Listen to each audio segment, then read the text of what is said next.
mundo de las tecnologías aplicadas a las comunidades de vecinos y propietarios, pues vamos a cerrar este bloque de entrevistas con Eric Espino Connelly. Buenas tardes. Hola, ¿qué tal? Buenas tardes. Él es experto en ley de protección de datos y va a ser muy importante hablar con él con este aspecto de las nuevas tecnologías, porque bueno, muchas veces damos información sobre nosotros o no la damos porque tenemos miedo de qué es lo que se puede dar, qué se puede hacer, qué uso se puede hacer de esa información que consideramos personal. Eric, para comenzar, yo creo que es importante saber qué define en sí la ley de protección de datos, qué debemos entender.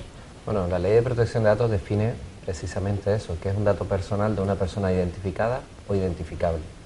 En el momento que podamos identificar a una persona, porque a lo mejor tú puedes decir, en un ejemplo claro, como este que te dijera ejemplos sencillos, José Pérez, pueden haber muchos, pero José Pérez y un teléfono móvil o un DNI ya define una persona identificable, ¿no? Entonces, todo lo que ha venido a regular la Ley Orgánica de Protección de Datos y el nuevo Reglamento Europeo es garantizar que se protejan el derecho de las personas y el uso que se hace de esos datos, ¿no? Eso, en resumidas cuentas, un poco lo que viene a garantizar es que nuestros datos no sean usados indebidamente.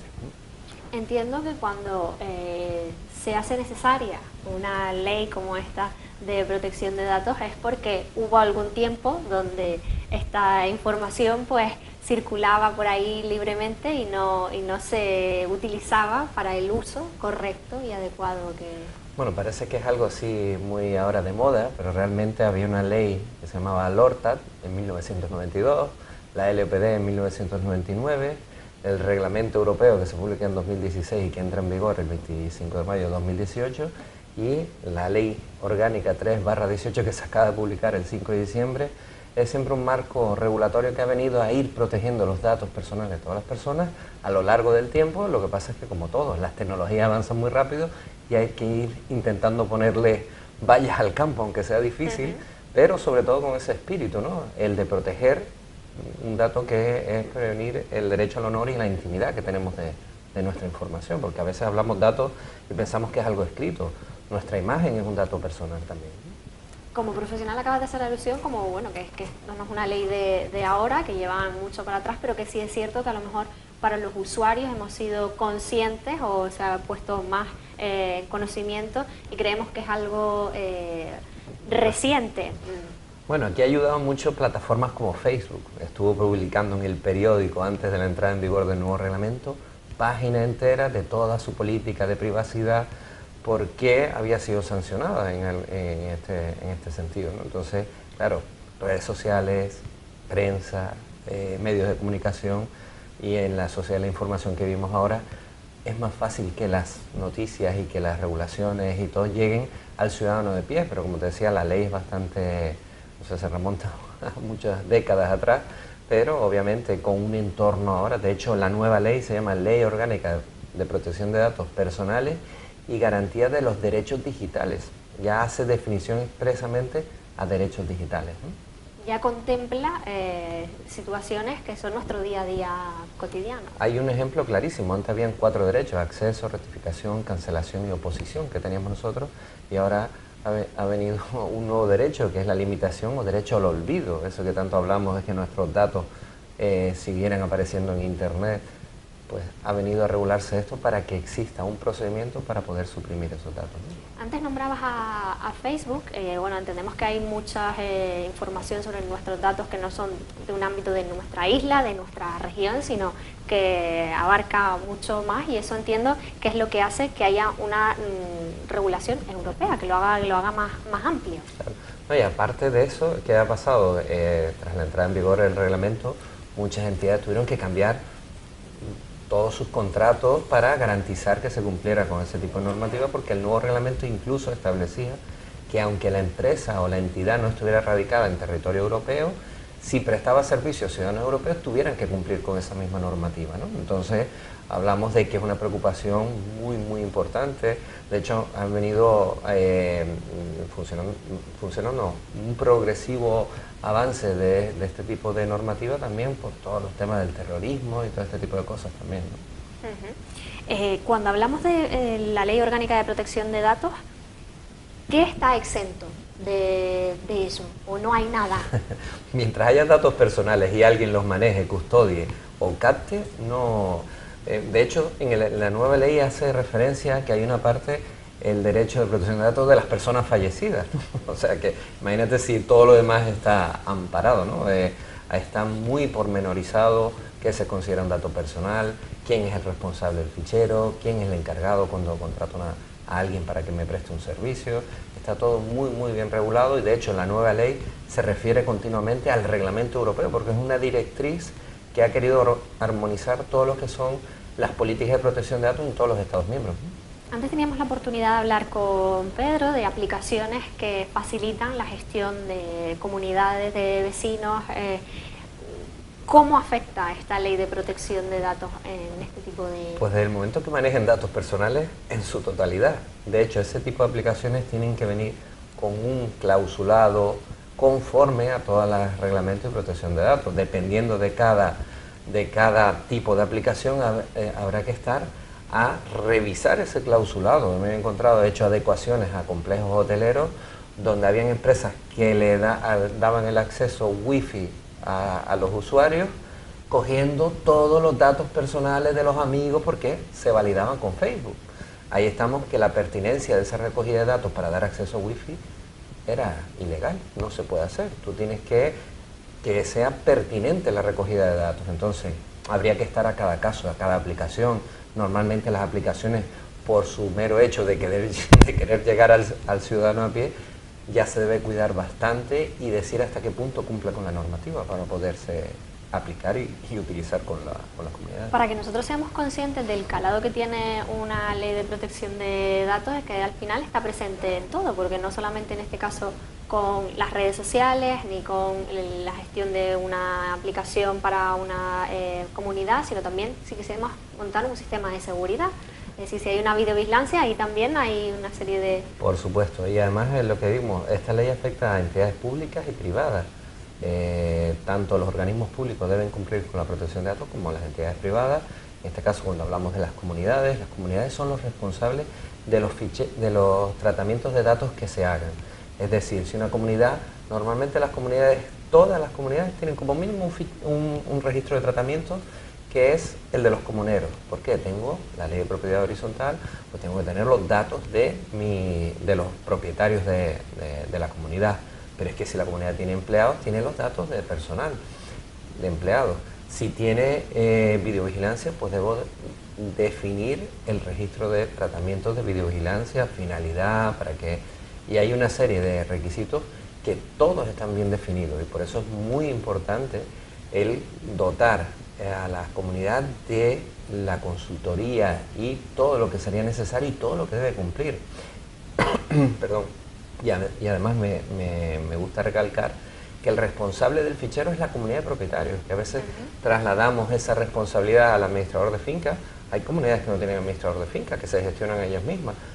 El administrador de finca es un mero encargado de tratamiento. El responsable final es la comunidad de propietarios, es la que debe velar para que los datos que ellos manejen se custodien y se utilicen con la finalidad de vida, ¿no? Erika, ¿has hecho alusión ahora a las videovigilancias? Cuando se deben instalar en alguna comunidad, ¿debe tener la aprobación de todos sus vecinos? Tiene que tener una aprobación por mayoría, ¿no? Por mayoría.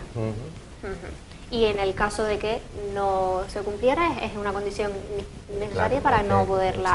Si no se aprueba el órgano de gobierno, la comunidad es la junta de la comunidad, ordinario o extraordinario. Ante todas estas situaciones de las que estamos hablando, ¿cuáles son nuestros derechos como ciudadanos para proteger nuestros datos? Todos los ciudadanos tenemos, no solo en las comunidades, sino en cualquier entidad, derecho de acceso, derecho de rectificación, de cancelación, de limitación y a uno de los nuevos derechos es el de la portabilidad y la oposición.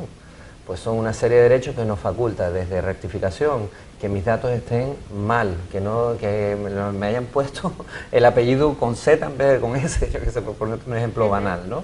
Pero el derecho a acceso, qué datos maneja la entidad, si la finalidad y la legitimación es correcta, si no están cogiendo más datos de los necesarios, etcétera, etcétera.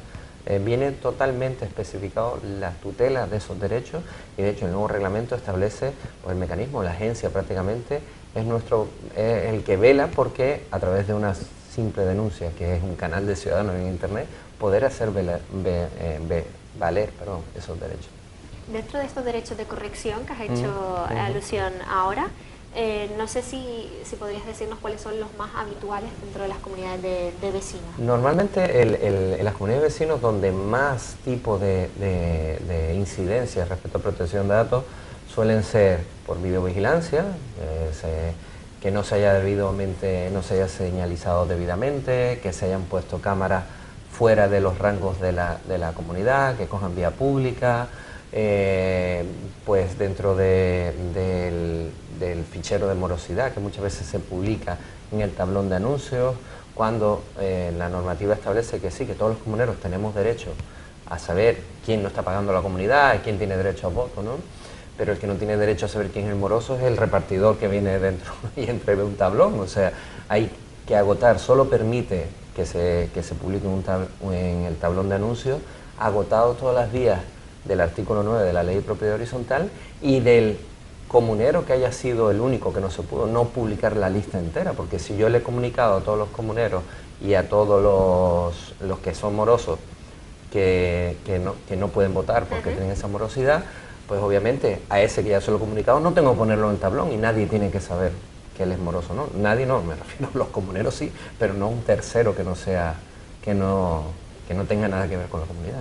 A lo largo de la intervención hemos hablado, a lo mejor, a aquellas personas que son recelosas de sus datos personales, de su intimidad, pero en general hay un porcentaje importante que los da libre albedrío y que hay determinados datos que considera que, bueno, que te lo doy y no pasa nada. ¿Qué es lo que pasa? Que la irrupción de las redes sociales, si supiéramos todos los datos que están cogiendo nuestros, de hecho se habla mucho del Big Data y a veces estamos por internet y nos salen siempre los mismos anuncios, todo lo que hablamos de las cookies.